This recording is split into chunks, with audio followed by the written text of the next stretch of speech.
Good evening, visitors, and welcome to the Australian War Memorial's Last Post ceremony.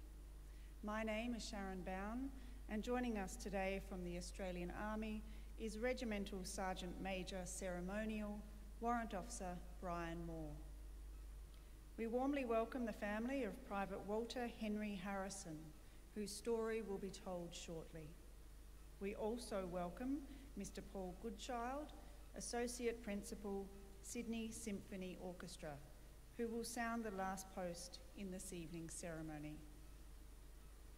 We welcome the veterans who have served, those that continue to serve, and the families that love and support them. We acknowledge the members of RSL and Services Clubs Association, RSL Victoria, and RSL Queensland, who are watching the broadcast of this ceremony across Australia. During this evening's ceremony, wreaths will be laid at the base of the pool of reflection by family and by visitors to the memorial. Please stand and join me in singing the national anthem.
If you are able, please be seated.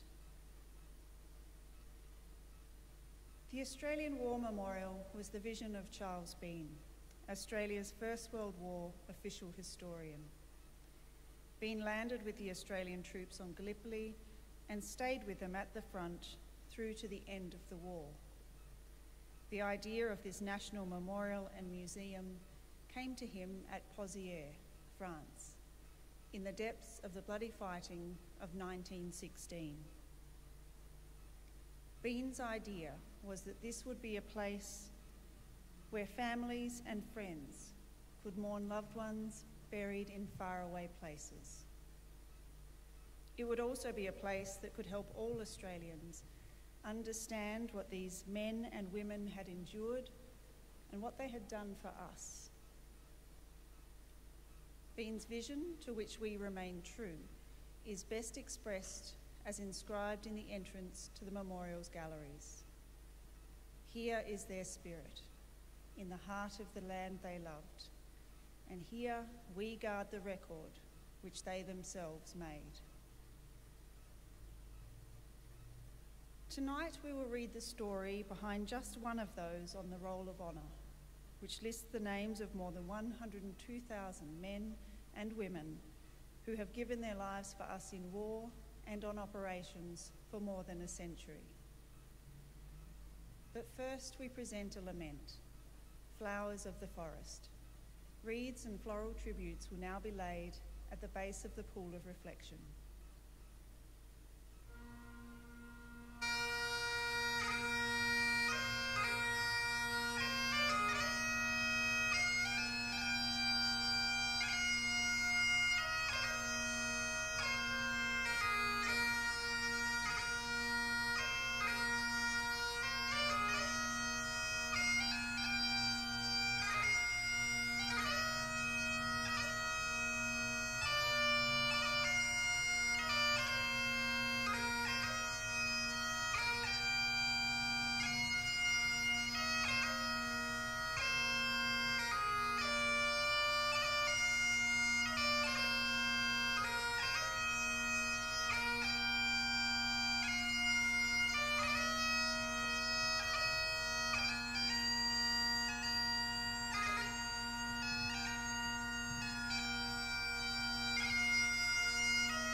Today we remember and pay tribute to Private Walter Henry Harrison. Harrison was born in 1898, one of 8 surviving children of Thomas and Mary Harrison of the Sydney suburb of Arncliffe. While attending Arncliffe Superior State School, where he was actively involved in the school cadets, Harrison went to work as a printer. He enlisted in the Australian Imperial Force at Casula in August 1915, one of 4 Harrison brothers to serve on the Western Front. His older brother Carlisle served with the 1st Battalion, Wilfred in the 10th Field Artillery Brigade, and Sydney in the 3rd Battalion. 18 years old at the time he enlisted, Harrison remained in training until he neared his 19th birthday, when he could join one of the infantry battalions engaged in the fighting. He sailed for Egypt with a reinforcement group for the 18th Battalion in January 1916. 2 months later, he went sent to France, where he went into camp at the 2nd Division Base Depot at Etaples. From there, he was posted to the 1st Anzac Entrenching Battalion and was spared the carnage of the bitter fighting of Pozières and Mulcahy Farm during the fighting on the Somme. Harrison was finally posted to the infantry in February 1917, when he joined the 1st Battalion in the line near Gaudicourt.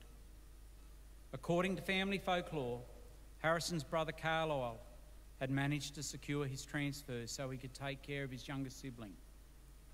Over the following months, men of the 1st Battalion participated in the advance to the Hindenburg Line throughout March and were involved in the 2nd Battle of Bullecourt throughout May 1917. Harrison was granted leave in England and rejoined the battalion to take part in the Battle of Menin Road near the Belgian town of Ypres in September 1917. Over the following weeks, the Australians were at the forefront of the major British offensive that sought to break through the German lines around Ypres and advanced to Passchendaele village towards the Belgian coastline. They fought costly but successful actions at Menin Road, Polygon Wood and Broodsinder. By then, the area had turned into a quagmire. Over 8 weeks, the Australians had suffered a staggering 38,000 casualties.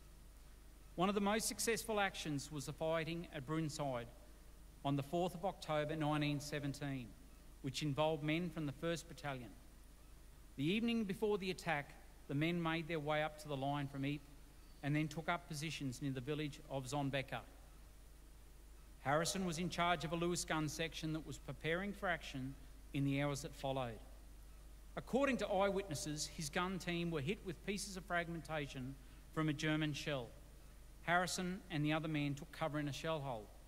According to family folklore, his brother Sidney Harrison found the 2 slightly wounded men and said he would see them later at a dressing station.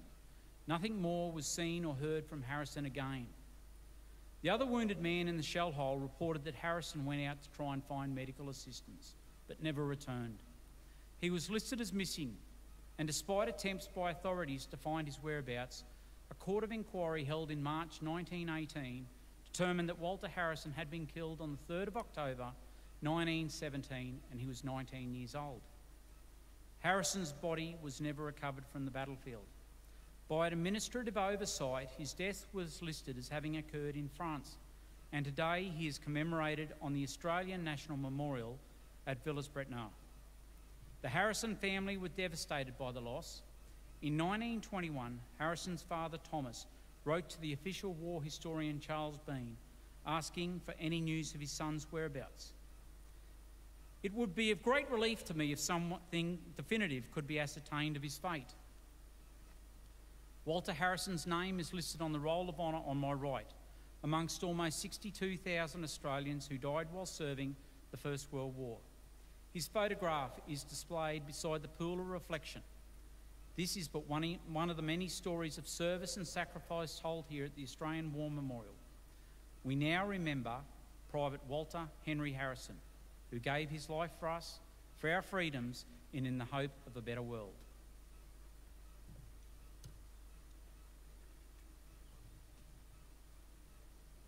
Please stand for the reading of the Ode and the sounding of the last post. They shall grow not old as we that are left grow old. Age shall not weary them, nor the years condemn. At the going down of the sun and in the morning, we will remember them. We will remember them.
Lest we forget.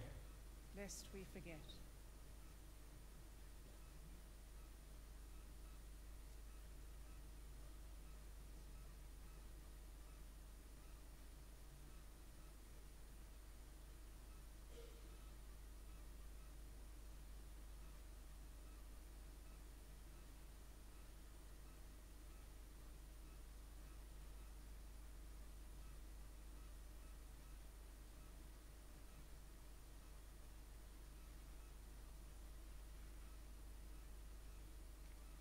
We leave you this evening with the words of the memorial's founder, Charles Bean.